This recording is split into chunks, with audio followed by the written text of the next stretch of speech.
Bonjour à tous, c'est Jody des Héros de la Crypte et aujourd'hui on se retrouve dans une nouvelle vidéo. Il fait extrêmement chaud chez moi, extrêmement chaud aujourd'hui. On peut en attester sur beaucoup de soleil que j'ai pris sur le visage et ce teint bronzé. Il fait extrêmement chaud, donc je tiens à m'excuser d'avance si vous entendez des petits bruits de ventilo ou quoi que ce soit à côté, mais je ne peux pas survivre sans aujourd'hui. Ce n'est pas possible. On se retrouve aujourd'hui pour un update lecture. Update lecture, vous connaissez le concept. Je vais vous présenter mes lectures de ces dernières semaines, vous donner mon avis et vous dire ce que j'en ai pensé. Si vous en connaissez certains, n'hésitez pas, bien entendu, à m'en parler en commentaire. On peut avoir des avis parfois différents, ce qui est assez intéressant. Donc n'hésitez pas. On va commencer de ce pas. Je vais vous montrer mes petites lectures de ces derniers jours. Alors, la première lecture que j'ai à vous présenter, il s'agit de Nouvelles tome 3 de Richard Mason. Je vous avais dit que je voulais lire toutes les nouvelles de cet auteur. Effectivement, c'est chose faite, puisque ça y est, c'est le dernier tome des nouvelles, donc aux éditions J'ai lu de cet auteur. J'ai souvent entendu dire que le dernier tome était le moins bon, donc ce tome-ci. Autant dire que du coup, je dois l'avouer, j'ai un petit peu retardé ma lecture de ce tome. Finalement, je l'ai fait et j'avoue avoir été assez étonnée. J'ai souvent entendu dire que ce tome était le moins bon des trois. Néanmoins, moi, j'ai passé une plutôt bonne lecture. C'était des très bonnes nouvelles dans l'ensemble, fantastiques, SF ou dans d'autres registres, comme c'est souvent le cas pour Mason. C'était très intéressant, moi j'ai beaucoup aimé, j'ai adoré cet auteur, un auteur que je vous conseille vivement d'ailleurs puisque c'est une référence. Stephen King le cite très régulièrement comme un de ses auteurs préférés et moi c'est un auteur que j'aime énormément. Alors attention, je tiens tout de même à mettre des guillemets sur ce que je dis. Je vous conseille tout de même vivement le tome 1 et le tome 2 que moi j'ai beaucoup aimé. Le tome 3 est très bon également si vous aimez Mason. Mais je l'ai trouvé un peu plus pessimiste, un petit peu plus froid dans l'écriture, et je l'ai trouvé assez différent tout de même. Donc le tome 3, moi j'ai quand même tout de même adoré, j'ai été plongée dans les histoires. Mason a une plume qui nous plonge assez rapidement dans les histoires qu'il écrit. Mais je vous conseille tout de même de lire vraiment ces tomes dans l'ordre. Hein. Ne lisez pas les tomes des nouvelles de Mason dans le désordre, lisez-les dans l'ordre, puisqu'on a vraiment une forme d'évolution tout de même. Donc pour tout vous dire, je ne suis pas forcément d'accord avec les avis qui citaient ce tome comme l'un des moins bons. J'ai apprécié ma lecture dans l'ensemble. Certes, des nouvelles peut-être moins trépidantes, en particulier dans le dernier quart, voilà, c'est mon avis, en particulier dans le dernier quart du recueil, mais j'ai tout de même passé un très bon moment de lecture. Je vous le conseille si vous aimez lire des nouvelles, et plus particulièrement si vous aimez lire des nouvelles de fantastique, de SF, un petit peu plus policières, un petit peu plus thriller, voilà, ce sont vraiment des écrits qui peuvent vous plaire, majoritairement fantastique et SF tout de même. Mais voilà, je vous le conseille vivement. Richard Mason, c'est tout de même un auteur assez classique dans le genre de l'horreur et du fantastique. Donc c'est un auteur que je vous conseille vivement. Commencez par le tome 1 tout de même, si vous avez envie de lire ces petits recueils de nouvelles, donc ces petits intégrales. Autre lecture que j'ai effectuée ces dernières semaines, il s'agit de Cabal de Clive Barker. Cabal, c'est un livre que j'avais envie de lire depuis très longtemps, puisque... vous allez le voir dans cet update, j'ai lu énormément de lectures qui sont en rapport avec le thème de l'enfer. Voilà, je vous l'avais dit dernièrement que j'avais envie de lire des trucs un petit peu infernaux dernièrement. Et c'est ce que j'ai fait. Voilà, je me suis pliée à ce que j'avais dit, donc c'est ce que j'ai fait. C'était des lectures que j'avais envie de faire. J'avais très envie de lire des trucs un petit peu dans ce délire-là. Donc j'ai lu Cabal. Moi j'aime beaucoup le Barker qui traite de ces thèmes-ci. Voilà, j'aime beaucoup le Barker du Hellraiser, j'aime beaucoup les livres de sang. J'aime beaucoup également les Évangiles écarlates. J'aime bien quand Barker va s'aventurer dans d'autres dimensions et dans des dimensions obscures. Voilà, j'aime beaucoup ce Barker-ci. J'ai pas encore été exploré suffisamment d'œuvres de Barker, bien entendu, pour parler de son autre versant, on va dire, mais les œuvres vers lesquelles je me suis plus tournée pour l'instant de sa plume, ce sont des œuvres qui sont dans ces thématiques-ci. Donc j'ai choisi Cabal. Sur vos conseils d'ailleurs, puisque je ne savais pas si j'allais lire Abarat ou Cabal en premier, j'ai finalement, sur vos conseils, choisi Cabal. Ici, nous allons suivre un personnage qui s'appelle Boone. Boone, il va chez un psychiatre qui s'appelle Decker. Ce psychiatre va lui montrer des photos un petit peu étranges, des photos de meurtre absolument atroces, voilà, des photos extrêmement cruelles, des photos de meurtre sanglants, voilà. Et Decker va finir, quelque part, sans trop vous spoiler, par convaincre Boone qu'il s'agit de ses propres crimes. Ce personnage de Boone va finir, voilà, j'ai pas envie de trop vous en dire, mais il va finir par se retrouver dans une cité un petit peu étrange, voilà. Une cité qui s'appelle Midian et qu'on pourrait comparer quelque part, en tout cas moi c'est ce que j'ai vraiment ressenti à la lecture de ce livre, qu'on pourrait comparer et ressentir quelque part comme une forme d'enfer. Voilà, il va se retrouver dans cette cité, voilà, avec ses enfants de la nuit. Et cet homme Boone avait une femme, voilà, et il avait un amour sans fin avant de partir dans cette cité. Cette femme s'appelle Laurie. Cette femme, elle ne va pas supporter le fait de perdre son compagnon et elle va décider d'aller le sauver dans cette cité, d'aller le récupérer dans cette cité Midian, dans cette cité absolument infernale, dans cette cité très étrange. Donc elle va décider d'aller récupérer son compagnon, mais son psychiatre Decker ne sera peut-être pas celui qu'il prétendait être. Voilà, pour le petit résumé, j'espère que vous y avez compris quelque chose, hein, parce que bon, cette histoire est assez compliquée, je pense, à résumer, en tout cas à mettre en mots. Il s'agit d'une histoire très trépidante, très haletante, et une histoire intéressante. Pourquoi une histoire intéressante? Puisque dans cette histoire, nous avons une forme de réadaptation du mythe d'Orphée et d'Eurydice, sauf qu'ici, il s'agit de la femme. Voilà, il s'agit de Laurie, l'héroïne. C'est Laurie qui va aller récupérer l'élu de son cœur, voilà, dans cette cité maudite, voilà, et qui va essayer de le sauver, tout simplement. J'ai beaucoup aimé ça, une héroïne intrépide, une héroïne que rien ne peut arrêter, ça j'ai beaucoup apprécié, voilà, puisque c'est tout de même très intéressant, voilà, c'est assez monnaie courante dans le cinéma d'horreur, voilà, cette femme qui survit en dernier.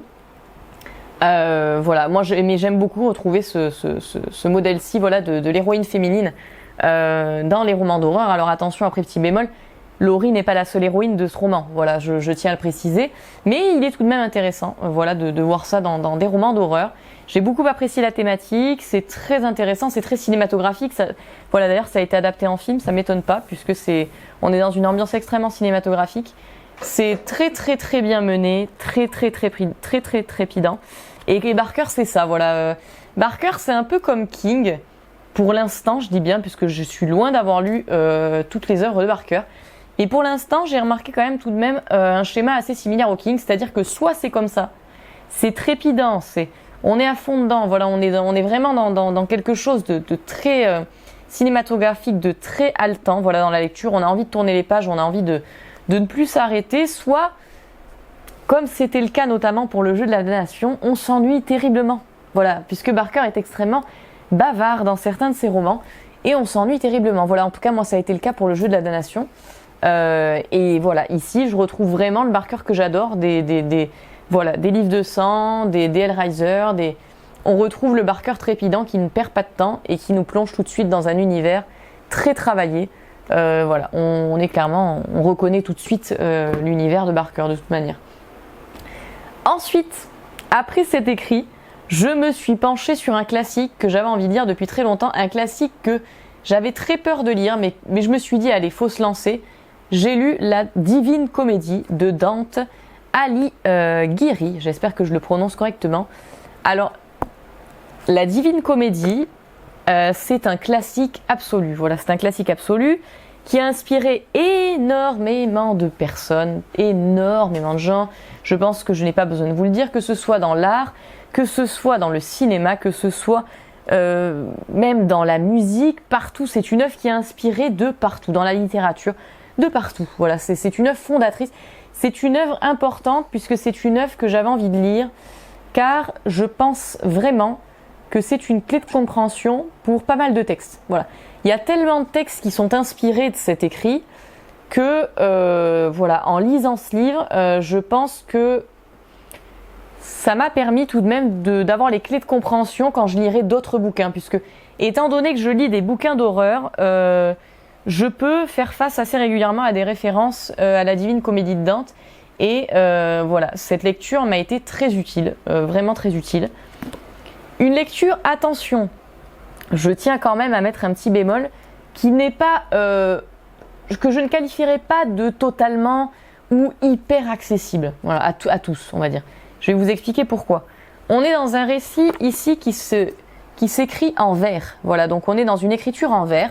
On va suivre le personnage de Dante. Dante, il va rencontrer un poète qui s'appelle Virgile. Ce poète a été envoyé par sa femme, Béatrice. Donc Virgile va être son guide et il va lui faire découvrir tout simplement les cercles de l'enfer, la montagne du purgatoire, et par la suite, notre chère Dante va monter à travers les ciels du paradis. Une lecture extrêmement intéressante, mais une lecture mitigée. Pourquoi ? J'ai adoré l'enfer. J'ai adoré le récit de l'enfer. J'ai beaucoup aimé également le récit du purgatoire. On a un schéma narratif assez similaire systématiquement, voilà, pour l'enfer ou pour le purgatoire.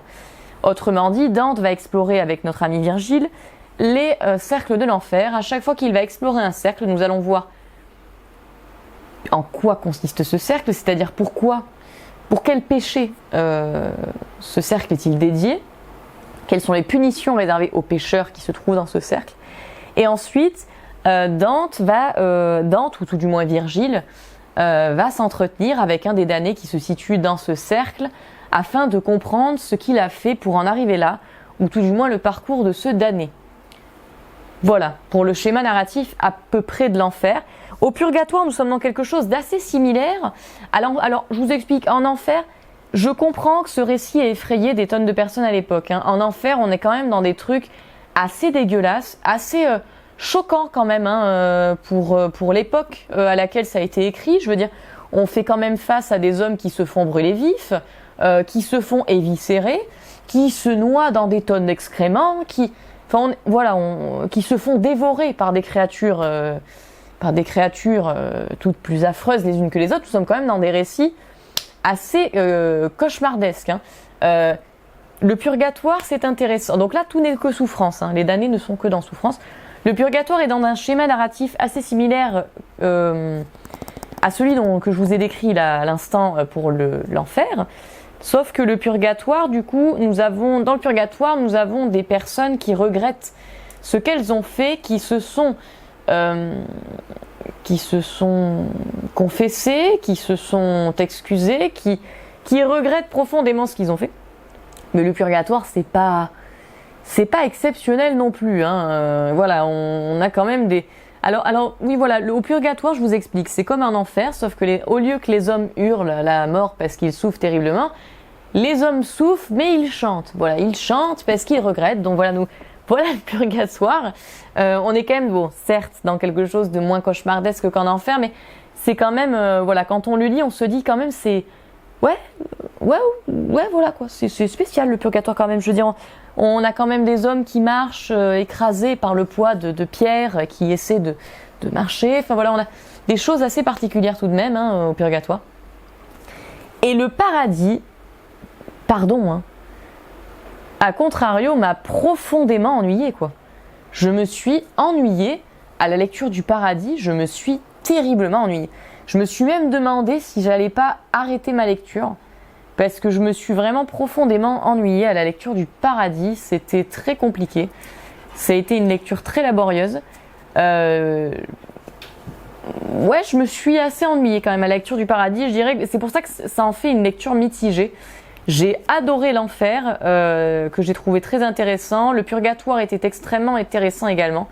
Le paradis m'a ennuyée profondément puisque dans le paradis, on est vraiment dans une forme d'ode à l'amour, à la religion, à la foi, etc.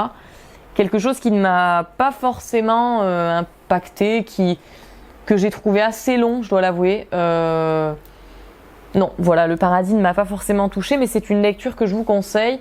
Cela dit, voilà, pourquoi pas forcément hyper accessible.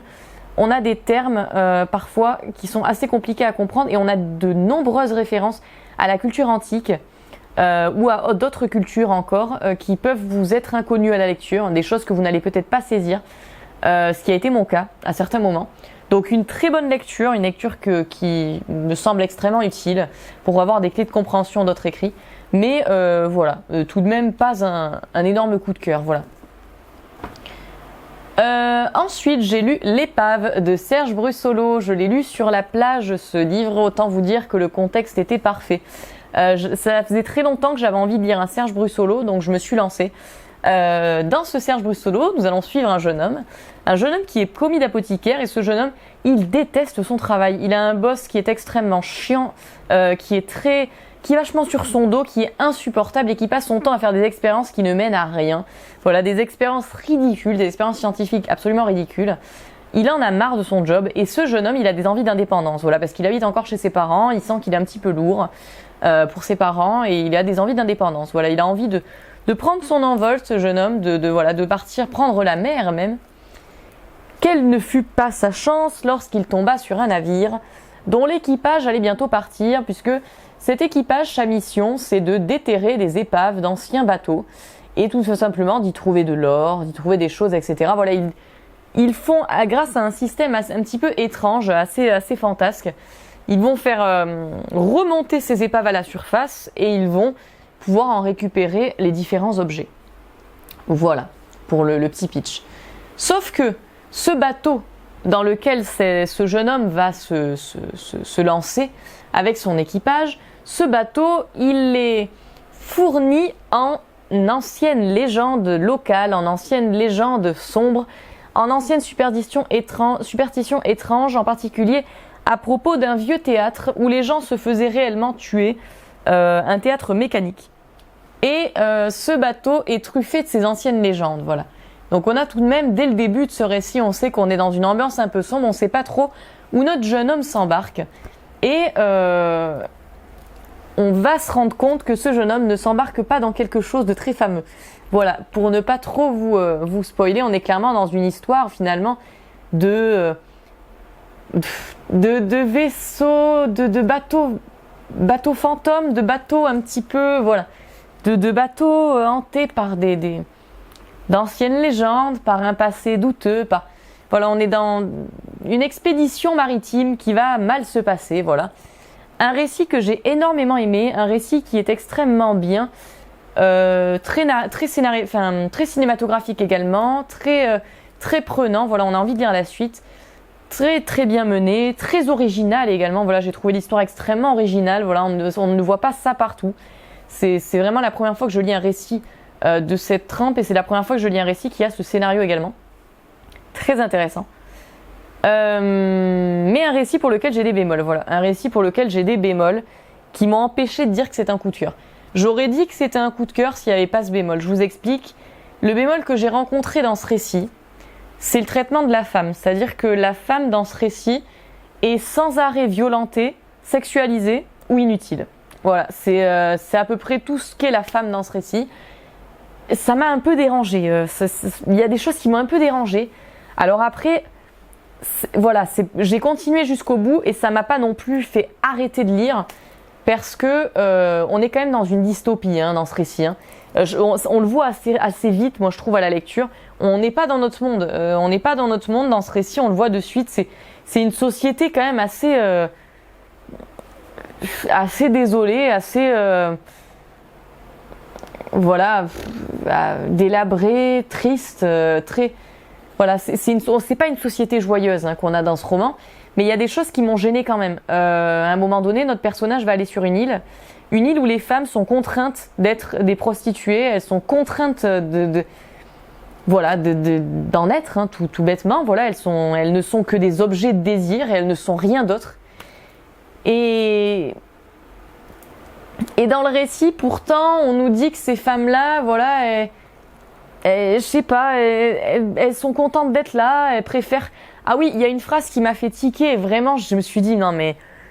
Il y a une phrase qui dit que ces femmes préfèrent être là qu'à l'usine, voilà. C'est très particulier quand même parce que, voilà, on nous dit, ouais, non mais ces femmes, elles préfèrent être exploitées sexuellement qu'être à l'usine, voilà. Sachant que on a bien compris au début du chapitre que ces femmes étaient contraintes d'être des esclaves sexuelles ou n'étaient bonnes qu'à faire ça, voilà, elles étaient contraintes de faire que ça. Donc ça m'a un peu dérangée parce que En soi, ça ne me dérange absolument pas si, dès le départ, on nous dit que ces femmes sont là de leur plein gré, ont envie d'être là de leur plein gré, etc. Ça ne me dérange absolument pas. Mais là, on nous dit qu'elles sont contraintes et puis ensuite, on nous dit que de toute façon, elles préfèrent être là, elles sont très heureuses comme ça. Et ce ne sont que des bouts de viande. C'est-à-dire que ces femmes-là, quand elles parlent à notre personnage principal, ce ne sont que des femmes qui ont envie, qui ont envie de ken en permanence, hein, c'est tout. Hein. Et puis, elles n'ont pas tellement de discussions plus florissantes que ça. Plus tard dans le récit, vers la fin, on a encore un cas différent, mais là, où les femmes sont contraintes de n'être que des mères, voilà. Elles enfantent, un point, c'est tout. Bref. J'excuse ça sur le fait que ce soit une dystopie, mais ça m'a un peu fait chier quand même. Voilà, ça m'a un peu fait chier, ça m'a un peu gênée. Après, je ne pose pas mon veto tout de même sur, sur Brussolo, puisque voilà, moi on m'en a dit que du bien de cet auteur, donc j'ai envie de lire la suite, j'ai envie de lire d'autres récits, sachant que vous êtes nombreux à m'avoir dit que c'est pas forcément quelque chose qu'on retrouve chez Brussolo. Donc j'étais assez, et j'avais jamais entendu ça non plus, donc j'étais assez étonnée tout de même de voir cette sexualisation de la femme permanente. Voilà, donc du coup, j'ai hâte de lire d'autres écrits de Brussolo, j'espère que je retrouverai pas ça. C'était un bon roman d'horreur, vraiment un bon roman d'horreur. Mais il y a ce bémol qui fait que je peux pas dire que c'est un coup de cœur. Mais c'était un bon roman d'horreur, quoi. C'était vraiment un bon roman. Ensuite, encore une lecture en rapport avec l'enfer que j'ai terminé aujourd'hui, voilà. Je l'ai terminé, je vous filme la vidéo en suivant. J'ai lu Tréfond de Tom Clearlake, un livre que j'avais envie de lire depuis très longtemps et d'ailleurs c'est assez marrant. C'est un bouquin que j'avais en e-book en fait, que je m'étais procuré en e-book. Et l'auteur m'a contacté pour me l'envoyer en matériel avec sa maison d'édition Moonlight, que je remercie également. Donc je remercie l'auteur et sa maison d'édition pour l'envoi de ce livre. Donc j'étais ravie puisque voilà, autant le lire en matériel si j'en ai l'opportunité, sachant que c'est un bouquin qui me faisait très très envie. Pourquoi ça me faisait très envie? Ici, on va suivre un personnage qui s'appelle Lucas. Lucas, il est flic, voilà, il est flic au quai des Orfèvres. Il est divorcé fraîchement, voilà. Il est un petit peu porté sur la bouteille, notre cher Lucas. Hein, il est un petit peu alcoolique, hein, et un petit peu dépressif également, depuis qu'il est divorcé. Et ça ne va pas arranger les choses lorsqu'il va commettre une erreur. Et on va le mettre à pied, voilà, tout bonnement. Voilà, il va faire une petite bêtise, notre cher Lucas, durant son service, et durant plus particulièrement une opération risquée, et on va le mettre à pied. Voilà, on va lui dire, voilà, t'arrêtes de bosser pendant X temps, parce que t'as fait une connerie. Donc ça va pas tellement l'aider, notre cher Lucas, sachant qu'il est dans une période assez compliquée de sa vie. Et un soir, alors qu'il se trimballe près de Pigalle, l'âme en peine, un petit peu perdu, une jeune fille va sauter vers lui et va lui faire comprendre qu'elle est en danger. Cette jeune fille s'appelle Tania, donc elle va lui faire comprendre qu'elle est en danger, que voilà, elle est dans la mouise, hein, cette chère Tania. Elle a un tatouage assez mystérieux et elle va passer un petit moment avec notre cher Lucas où elle ne va pas jouer au domino, vous vous en doutez. Et donc Lucas va s'éprendre de cette jeune femme, il ne sait pas pourquoi, mais voilà, il va s'éprendre d'elle, il va tomber amoureux. Et lorsqu'il va lui parler de son métier, il va lui dire qu'il est flic et qu'il peut l'aider, elle va s'enfuir, voilà, elle va disparaître dans la nature. Le lendemain, Lucas, même s'il est mis à pied, il peut pas s'empêcher d'avoir une forme de déformation professionnelle. Et il va apprendre qu'il y a une jeune fille qui a été retrouvée morte non loin. Il a un petit peu peur, il se demande si c'est pas Tania. Et en fait, il va aller voir un petit peu cette jeune fille. Qui est-ce? Il va se rendre compte que ce n'est pas Tania, mais qu'elle a exactement le même tatouage qu'elle. Et que cette jeune fille était tout bonnement l'esclave d'un trafic sexuel aux pratiques extrêmes et douteuses, voilà. De là, Lucas, il va sentir qu'il y a quelque chose d'étrange qui se trame, il va décider d'intégrer une organisation secrète très étrange aux tendances satanistes, hein, voire même carrément satanistes en fait, je sais pas pourquoi je dis aux tendances, hein, carrément satanistes. Hein. Et donc du coup, il va décider d'intégrer cette organisation secrète très étrange. Une organisation secrète qui va l'amener vers une descente aux enfers, littéralement c'est le cas de le dire, hein, dont il n'aurait même pas soupçonné l'existence. J'ai pas envie de vous spoiler trop parce que c'est un récit qui est tout de même très dense. Il se passe beaucoup de choses.